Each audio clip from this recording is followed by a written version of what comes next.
जवाहर बाग कांड के बाद भी पुलिस नहीं ले पाई सबक। कानपुर में 8 पुलिस कर्मियों की हत्या के बाद विकास का साथी गिरफ्तार।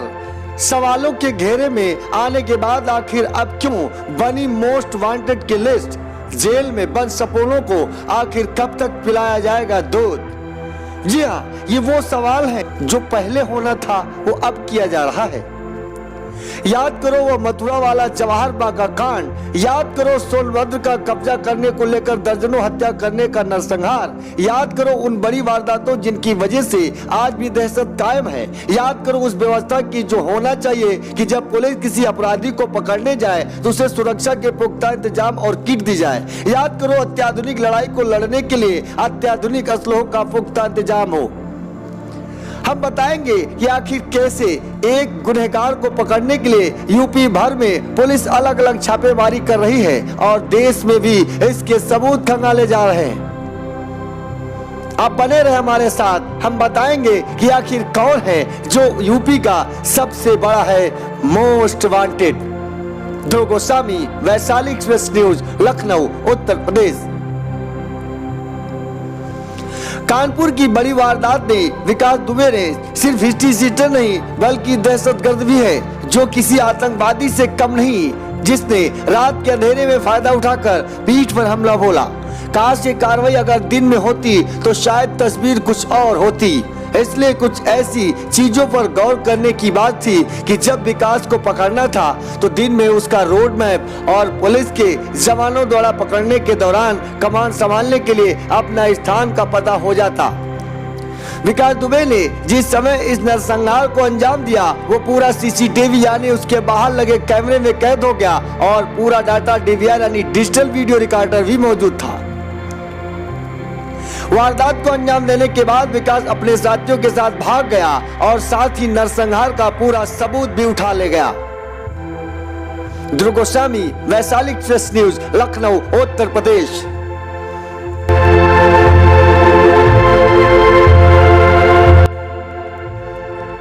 आज पुलिस कर्मियों के इन नरसंहार कांड में 8 पुलिस कर्मियों पर पूरा शक है, जिनकी वजह से विकास दुबे ने इस नरसंहार को अंजाम देने में सफलता हासिल की। फरार विकास दुबे के घर में कुछ ऐसी गाड़ियां मिली हैं जो हाई प्रोफाइल से नाता रखती हैं, जिसकी वजह से शक है कि विकास ने भागने में इन्हीं कुछ गाड़ियों का सहारा लिया होगा, जिन्हें आसानी से कोई रोके और टोके ना। कानपुर में इस हत्याकांड के बाद पूरे गांव में करीब 100 से ज्यादा परिवार डर के मारे पलायन कर गए। कुछ घरों में ताले हैं तो कुछ घरों में ऐसे खुले पड़े हैं। पूरे गांव में सन्नाटे का शोर है और इलाके में दहशत का माहौल है। ध्रुव गोस्वामी, वैशाली एक्सप्रेस न्यूज, लखनऊ, उत्तर प्रदेश। उत्तर प्रदेश में पुलिस पर हमला ये पहला नहीं है, जिससे अवैध कब्जा और कम समय में दहशत फैलाकर मोटी रकम कमाना भी शामिल। आपको याद होगा कि जब यूपी में मथुरा के जवाहर बाग कांड में 2 साल पहले ऐसा ही हुआ, जहां दहशतगर्द रामरच यादव ने जवाहर बाग को कब्जा कर अपना सिक्का चलाता था। खाली कराने की बात पर पुलिस सवालों और आम जनमानस को मौत के घाट उतार दिया। इस दौरान भी तत्कालीन सरकार की खूब किरकिरी हुई थी। सारी सूचनाएं तत्कालीन सरकार को जरिए गुप्तचर विभाग यानी स्थानीय लोकल सूचना इकाई द्वारा दिया जाता रहा, लेकिन इस दौरान भी तत्कालीन सरकार के एक मंत्री ने इस घटनाक्रम को गंभीरता से नहीं लिया, जिसमें पुलिसकर्मी शिकार हुए। 4 पहिया, 2 पहिया, ट्रैक्टर डाली, सारी गाड़ियां फूंक दी गई और उसके बाद जवाहर बाग को खाली कराया जा सका।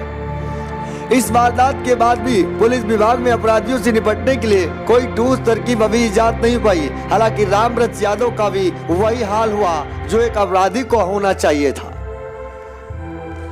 अब विकास दुबे की बात करें तो विकास दुबे के इस कायराना हरकत से अब इस बात की ओर कहने की गुरेज नहीं हो रही है कि विकास दुबे ने न सिर्फ पुलिस कर्मियों को मौत के घाट उतारा बल्कि पुलिस विभाग की सुरक्षा में सेंध लगा रखी।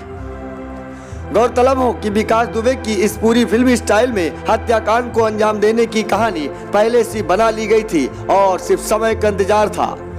इस पूरे घटनाक्रम में जो साजिश रची गई, उस साजिश के साथ साथ पुलिस विभाग द्वारा उसे पकड़ने की कोशिश पहले से जानकारी दी गई।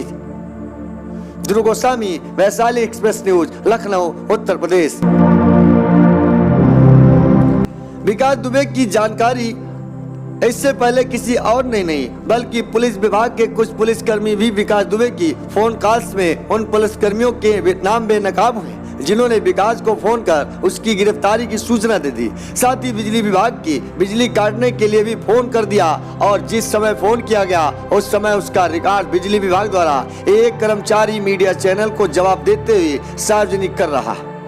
उस नंबर का बिजली विभाग के कर्मचारी ने सार्वजनिक किया है जिस नंबर से बिजली काटने के लिए फोन आया था।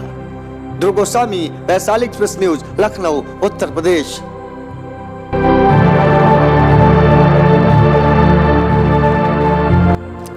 कानपुर में पुलिस की हत्या आरोपी विकास दुबे के भाई दीप प्रकाश दुबे का लखनऊ में इंद्रलोक स्थित मकान जो कि 424 को ढहाया जाएगा, एलडीए ने उसकी नाप तोल कर ली है। इसे गिराने की तैयारियां शुरू कर दी गई।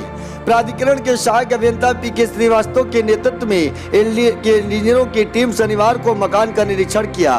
फिर इसकी फाइल निकाली गई। मकान को गिराने की प्रक्रिया पूरी करने का काम चल रहा है।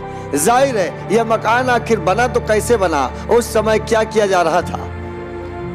निर्माण के मानचित्र व अन्य जरूरी दस्तावेज देखे जा रहे हैं। एलडीए को शुरुआती पड़ताल में पता चला कि विकास दुबे के भाई प्रदीप कुमार दुबे ने यह मकान बना लिया जो कि अवैध है। इसे गिराने के लिए अधिकारियों की बैठक चल रही है। प्राधिकरण सचिव मंगल प्रसाद सिंह इसको लेकर खुद इंजीनियरों के साथ मीटिंग कर रहे हैं। आज रात या रविवार को मकान गिराया जा सकता है। इससे पहले शनिवार को दिन में प्रशासन की एक टीम ने कानपुर जिले के विकरू गांव में पहुंचकर विकास दुबे के किलेनुमा घर को गिरा दिया। पुलिस मकान को जमादिश करने के लिए साथ ही अन्य विकास की लग्जरी गाड़ियों को जेसीबी से तोड़कर चकनाचूर कर दिया। इसके साथ ही ट्रैक्टर और अन्य वाहनों के मकान के साथ साथ एक अन्य चीजों को भी नष्ट नाबूद कर दिया गया। उधर विकास दुबे ने नेपाल भागने की भी आशंका के चलते लखीमपुर खीरी जिले की पुलिस भी अलर्ट पर। लखीमपुर खीरी एसपी पूनम ने बताया कि नेपाल बॉर्डर पर अलर्ट कर दिया है। यह नेपाल से जुड़े 120 किलोमीटर की सीमा है और 4 थाने हैं। हर जगह विकास दुबे की फोटो चस्पा कर दी गई। ध्रुव गोस्वामी, वैशाली एक्सप्रेस न्यूज, लखनऊ, उत्तर प्रदेश।